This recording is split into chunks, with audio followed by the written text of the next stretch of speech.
शुक्लाम्बरधरं विष्णुं शशिवर्णं चतुर्भुजं प्रसन्नवदनं ध्यायेत् सर्वविघ्नोपशान्तये। अगजाननपद्मार्कं गजाननमहर्निशम् अनेकदं तं भक्तानाम् एकदन्तमुपास्महे। मनोजवं मारुततुल्यवेगं जितेन्द्रियं बुद्धिमतां वरिष्ठं वातात्मजं वानरयोधमुख्यं श्रीरामदूतं शरणं प्रपद्ये।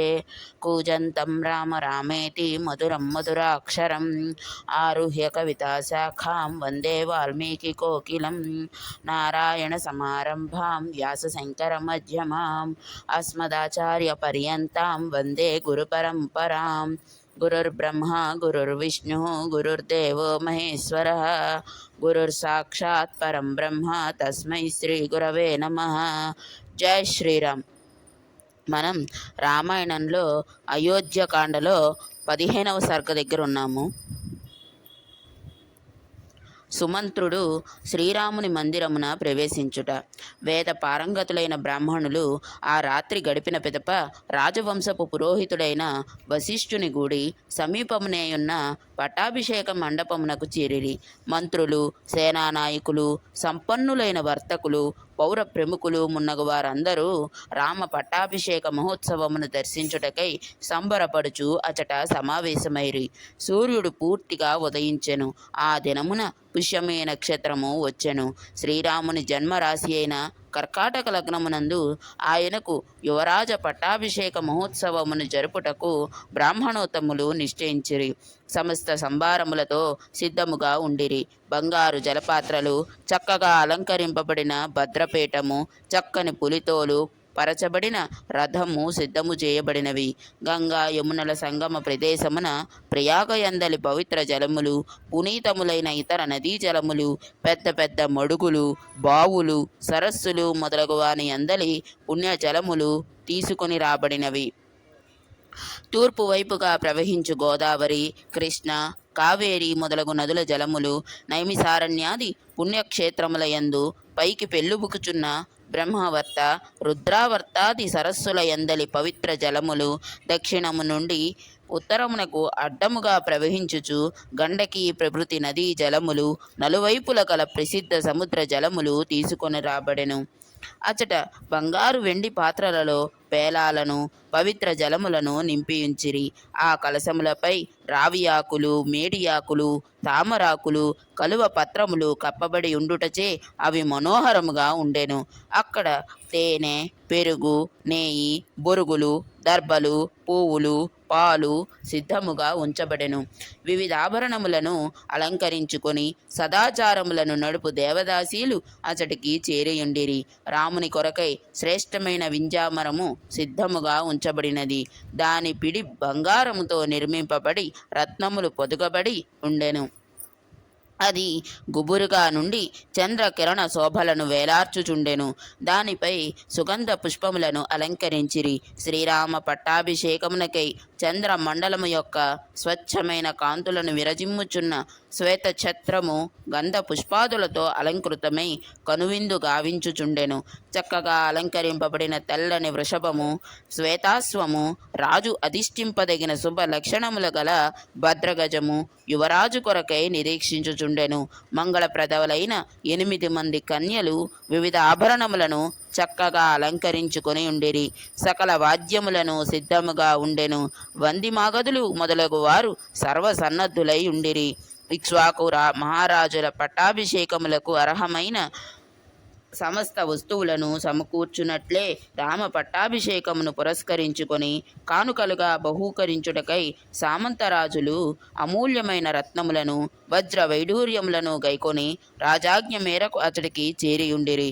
కానీ వారు రాజుగారిని గానక నివ్వెరపడుచు మన రాకను గూర్చి మహారాజు గారికి ఎవరు తెలుపుదురు అని తమలో తాము అనుకొనసాగిరి. సూర్యోదయము మాత్రము అయినది, కానీ ఇంతవరకును మహారాజు గారి దర్శనము లేదు. బుద్ధిమంతుడైన శ్రీరాముని యొక్క యువరాజ పట్టాభిషేకమునకు తగిన సన్నాహములు పూర్తి అయినవి అని అనుకొనుచున్న సమస్త సార్వభౌములతో, సామంతరాజులతో రాజుగారి అంతరంగికుడైన సుమంత్రుడు ఇట్లు నుడివెను. మహారాజు గారి ఆదేశానుసారము శ్రీరాముని గోనివచ్చుటకై నేను శీఘ్రముగా వెళ్ళుచున్నాను. మీరందరూ దశరథుల వారికి, అందున విశేషముగా శ్రీరామునకు గౌరవార్హులు.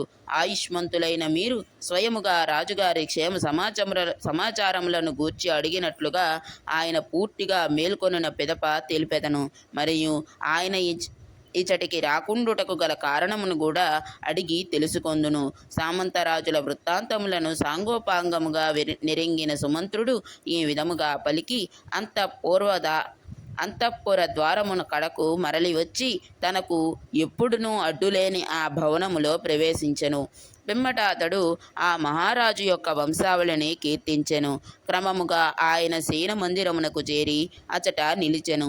అనంతరము ఆ మందిరములోని సెజ్జకు చేరువగానున్న తేరను సమీపించి అతడు గుణగణ ప్రశంసలతో కూడిన ఆశీస్సులతో దశరథుని ప్రస్తుతించెను. ఓ కాకుత్స, సూర్యచంద్రులు, పరమశివుడు, కుబేరుడు, వరుణుడు, అగ్ని, ఇంద్రుడు నీకు విజయమును ప్రసాదింతురుగాక. సుఖశాంతులను గూర్చునట్టి రాత్రి గడిచినది. మీ ఆదేశానుసారము చేయవలసిన విధులనన్నింటినీ మేము ఆచరించితిమి. ఓ మహారాజా, మేల్కొనుడు, అనంతర కార్యములను నిర్వర్తింపుడు. ఓ రాజా, బ్రాహ్మణులను, సైనిక ప్రముఖులను, వ్యాపారులను విచ్చేసి మీ దర్శనమునకై నిరీక్షించుచున్నారు కనుక దయతో మేల్కొనుడు. రాజ్యతంత్రమును గూర్చిన ఆలోచనలలో సమర్థుడైన సుమంత్రుడు కావించిన స్థుతులను గ్రహించి దశరథుడు ఆ సుమంత్రునితో ఇట్లు పలికెను. ఓ సూతుడా, శ్రీరాముని ఇతడికి తోసికొని రమ్ము అని నేను ఇంతకు ముందు చెప్పియుంటిని కదా, అతడు నా ఆజ్ఞను ఎట్లు ఉల్లంఘించుచున్నాడు అని రాజు తనలో తాను తర్కించుకొనెను. నేను నిద్రించుట లేదు, శ్రీరాముని ఇతడికి త్వరగా పిలుచుకొని రమ్ము అని మహారాజు మరల సూతుని ఆజ్ఞాపించెను. అప్పుడు ఆ మంత్రుడు రాజాజ్ఞను తలదాల్చి ఆయనకు శిరసు వంచి నమస్కరించెను. గొప్ప శుభకార్యము జరగబోవుచున్నదని తలంచుచు ఆ రాజభవనము నుండి అతడు బయలుదేరెను. రాజభక్తి తత్పరుడైన సుమంత్రుడు ధ్వజ పతాకములతో శోభిల్లుచున్న రాజమార్గమును చూచుచు సంతుష్టాంతరంగుడై వెంటనే శ్రీరాముని భవనమునకు బయలుదేరెను. ఆ రథసారథి మార్గమున సాగిపోవచ్చు అక్కడక్కడ ప్రజలందరూ శ్రీరాముని గూర్చియు రామ పట్టాభిషేకమును గురించియు ఉగ్గడించుకొనుచున్న కథలను గాథలను సంతోషముతో వినెను. అనంతరము సుమంత్రుడు కైలాస శిఖరము వలె కాంతులను విరజిమ్ముచు ఇంద్రభవనము వలె సుశోభితమై మనోహరముగా ఉన్న శ్రీరాముని అంతఃపురమును దర్శించెను. ఆ భవనమునకు గొప్ప ద్వారములు అమర్చబడినవి. అసంఖ్యాకములైన వేదికలు అందు శోభిల్లుచున్నవి. బంగారు విగ్రహములు ముఖ్య శిఖరములపై అలరారుచున్నవి. బహిర్ద్వారములయందు మణులు భవడముల తోరణములు రాజిల్లుచున్నవి. ఆ భవనము శరత్కాల మేఘముల వలె స్వచ్ఛముగా ప్రకాశించుచున్నది. మేరు పర్వత గుహ వలె ఒప్పుచున్నది. ప్రసిద్ధములైన మేలైన మణుల మాలలతో అలంకరింపబడినది. ముత్యములతో మణులతో వ్యాప్తమై ఉన్నది. చందనములతో అగరు ధూపములతో గుబాళించుచున్నది. ఆ ప్రాసాదము మలయ పర్వత సమీపమునందలి దర్దరము అను చందనగిరి శిఖరము వలె అన్ని దిక్కులకును సుగంధములను వెజిమ్ముచున్నది. బెగ్గురు పక్షుల కలవరములు, నెమళ్ల క్రీంకారములు ఆ భవన వైభవమును ఇనుమడింపచేయుచుండెను. బంగారము, వెండి మున్నగు దాతవులచే చక్కగా శ్రద్ధతో నిర్మింపబడిన కృత్రిమ హరిణముల స్వరూపములతో అది నిండియుండెను. గోడల మీద స్తంభములపైన అందమైన నగిశీలు చెక్కబడి ఉండెను. ఆ భవనము తన ఉత్కృష్ట శోభలతో సమస్త ప్రాణుల మనస్సులను ఆకర్షించుచు చూడముచ్చట గొలుపుచుండెను. సూర్య చంద్ర తేజస్సులతో విరాజిల్లుచు అది కుబేర భవనమును మరిపించుచుండెను. అది దేవేంద్ర భవనము వలె మెరిసిపోవుచుండెను. వివిధ జాతి పక్షుల కలవరములతో మనోహరముగా ఉండెను. మేరు శిఖరము వలె సమున్నతమై ఒప్పుచున్న ఆ శ్రీరాముని భవనమును సుమంత్రుడు కన్నులారా గాంచెను. పెక్కుమంది ప్రజలు ఆ భవన సమీపమున గుంపులుగా చేరి చేతులు మోడ్చియుండిరి.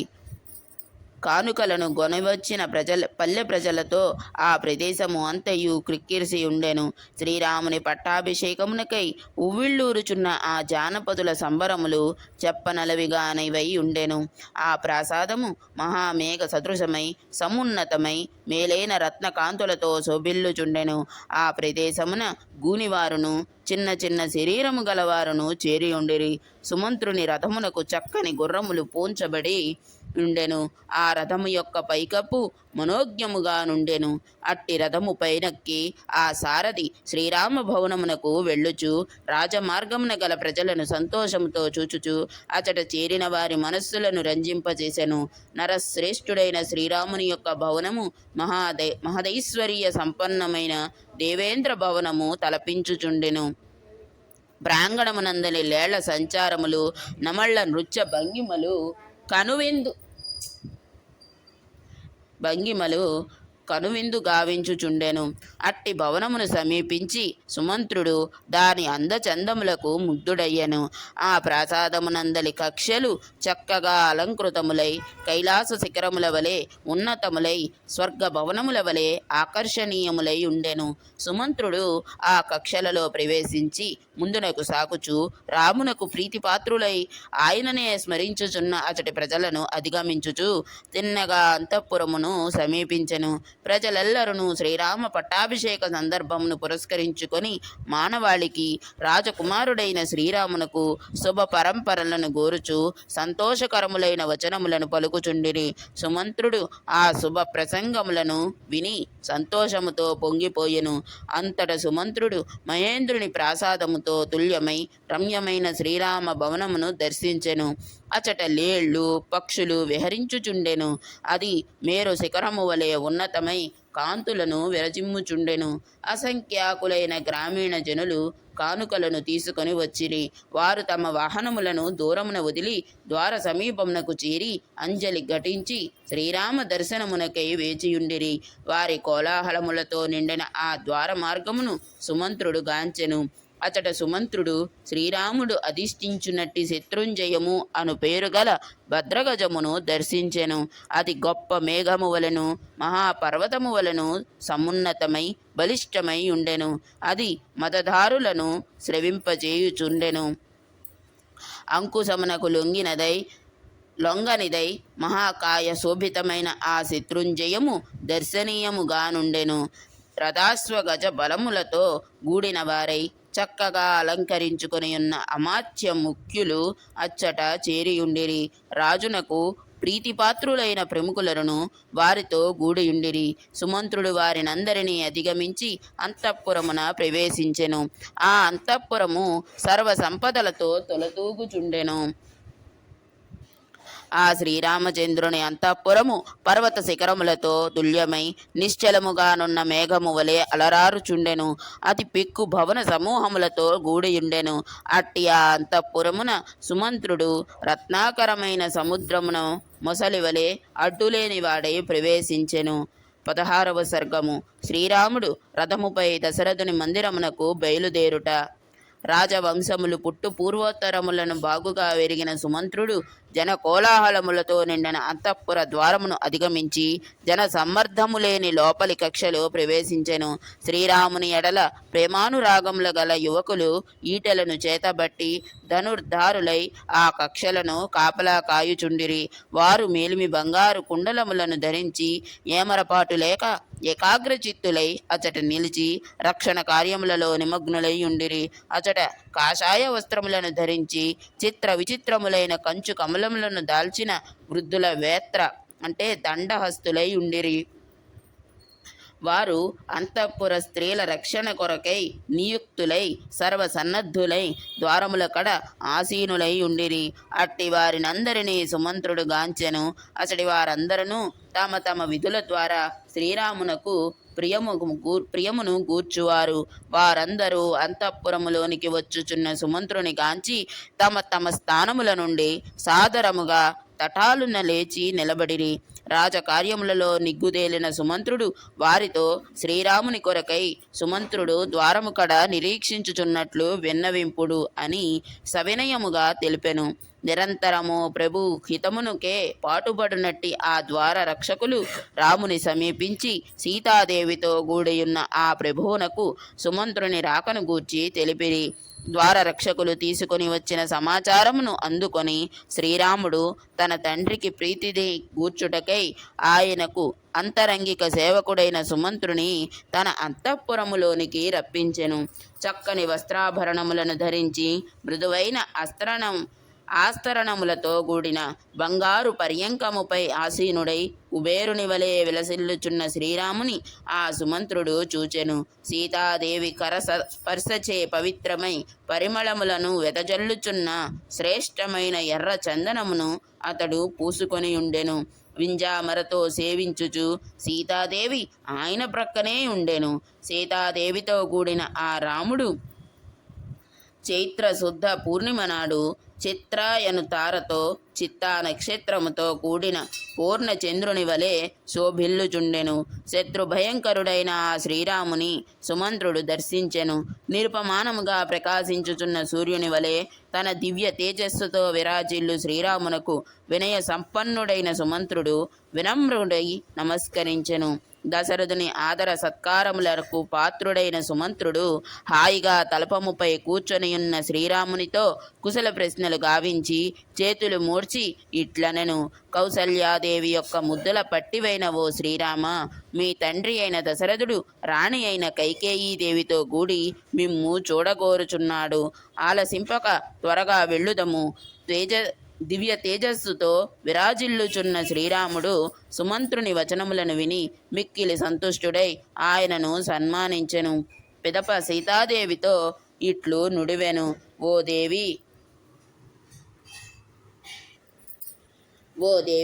మా తండ్రియు కైకేయి మాతయు కలిసి నా పట్టాభిషేక విషయమై ఏదో ఆలోచించున్నట్లు కనపడుచున్నది.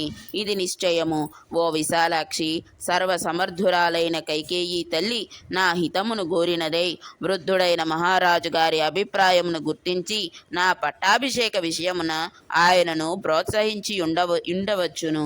కేకయ్య రాజుగారి కూతురైన ఆ కైకేయి మాత లోక కళ్యాణమును నా ప్రయోజనమును కోరుచు సంతోషముతో రాజుగారిని అనుసరించుచున్నది.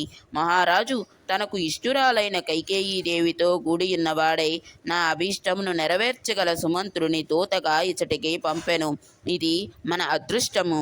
అక్కడనున్న సదస్యులందరూ నా హితమును గోరువారే. వారికి తగిన దూతయే ఇచటికి వచ్చినాడు.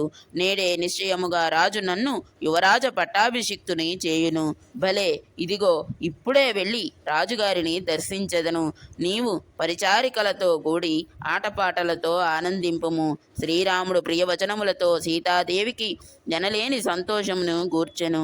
ఆమెయు తన చూపులతో ఆయనకు ప్రియమును కలిగించుచు ద్వారము వరకు ఆయనను అనుసరించెను. మనస్సులో ఆయనకు శుభములను కోరుకొనుచు ఆమె తన పతితో ఇట్లనెను. బ్రాహ్మణోత్తముల పర్యవేక్షణలతో సూచనలతో తదితర సేవలతో ఈ రాజ్యము సుసంపన్నముగా వర్ధిల్లుచూ వచ్చినది. వారి ఆశీసులతో యువరాజ పట్టాభిషేకము జరగబోవుచున్నది. బ్రహ్మదేవుడు ఇంద్రునకు వలె మహారాజు మున్ముందు నీకు యువరాజ పట్టాభిషేకమును చేయును. అప్పుడు నీవు వ్రత దీక్షుడవై కృష్ణాజినమును ధరించి శుచివై యుందువు. జింక కొమ్మును చేతబట్టి యుందువు. అట్టి నిన్ను దర్శించుచు నేను నీకు సేవలొనర్తును. తూర్పు దిశయందు ఇంద్రుడును, దక్షిణ దిశయందు యముడు, పశ్చిమ దిశయందు వరుణుడు, ఉత్తర దిశయందు కుబేరుడు నీ రాజ్యమును రక్షించుచుందురు. పట్టాభిషేకమును పురస్కరించుకొని మంగళ స్నానాదులను ముగించుకొనిన శ్రీరాముడు సీతాదేవిని వీడ్కొని సుమంత్రునితో కూడి తన భవనము నుండి బయలుదేరెను. పర్వత గుహలో శయనించుచున్న సింహము అందుండి బయటికి వచ్చినట్లు శ్రీరాముడు తన మందిరము నుండి బయటికి వచ్చెను. అప్పుడు అతడు ద్వారము కడ వినమ్రుడై అంజలి ఘటించియున్న లక్ష్మణుని చూచెను. పిమ్మట శ్రీరాముడు మధ్యమ కక్ష కడ చేరియున్న మిత్రులను కలుసుకొనెను. అనంతరము అతడు తన పట్టాభిషేక మహోత్సవమును దర్శింపవచ్చిన జనులను చూచి వారి నమస్కారములను అందుకొని వారిని అభినందించెను.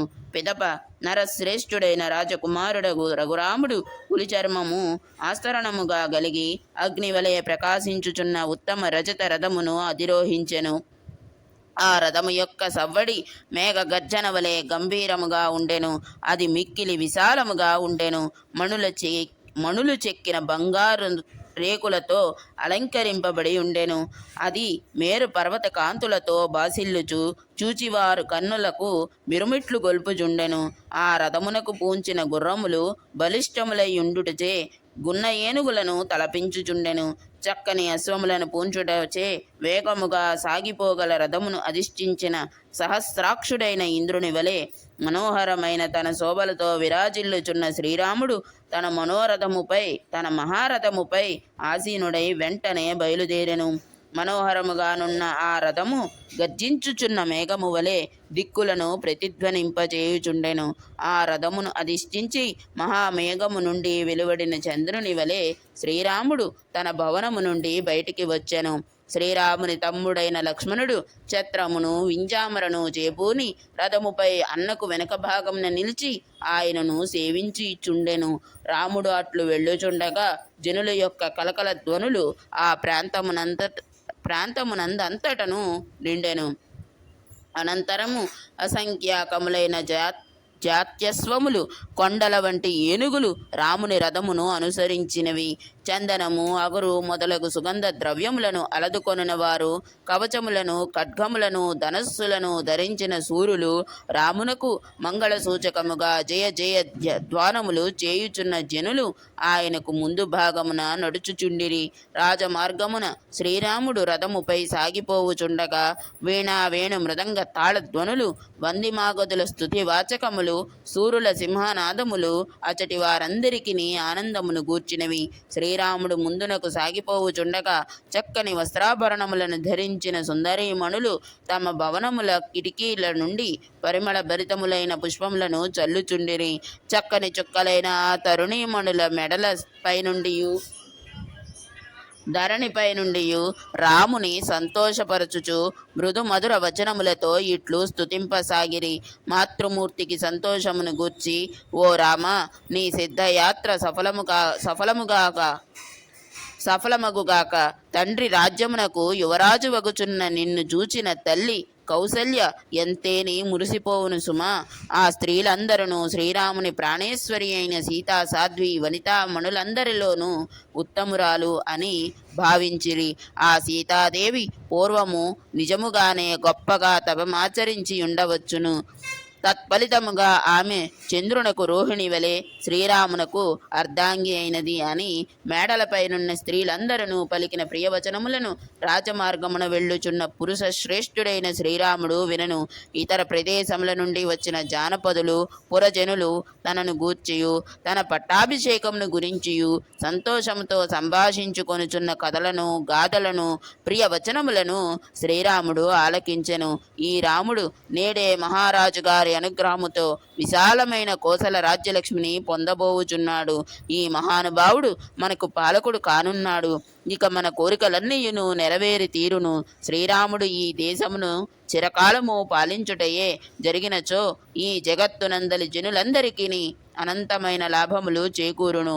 అతని పరిపాలనలో ఎన్నడును ఎవ్వరికి కొంచెము కూడా అప్రియము గాని దుఃఖము గాని సంభవింపదు. శ్రీరాముని రథమునకు ముందు భాగమున సాగుచున్న గుర్రములు సగిలించుచుండెను, ఏనుగులు గీంకరించుచుండెను. స్తుతి పాఠములతో సూతులు జయ జయ ధ్వానములతో వందిజనులు నడుచుచుండగా మాగధులు వంశభిరుదావళిని ప్రస్తుతించుచుండిరి. వాద్య బృందములతో గాయకులు శ్రీరాముని గుణగుణములను కీర్తించుచుండిరి. ఇట్టి జేజేల కోలాహలముల మధ్య శ్రీరాముడు కుబేరుని వలె వైభవముతో ముందునకు సాగెను. రాజమార్గము ఆడు ఏనుగులతో మదపుటేనుగులతో రథములతో హయములతో క్రిక్కిరిసియుండెను. వీధుల కూడళ్ళన్నీ ప్రవాహముగా వచ్చుచున్న జన సమూహములతో కిటకిటలాడుచుండెను. అమూల్య రత్న రాసులతోనూ వివిధ విక్రయ వస్తువులతోనూ అంగడులు కలకలలాడుచుండెను. అట్టి మనోహరమైన రాజమార్గమును చూచుచు శ్రీరాముడు సాగిపోవుచుండెను. సర్వం శ్రీరామచంద్రమూర్తి పాదారవిందార్పణమస్తు. స్వస్తి.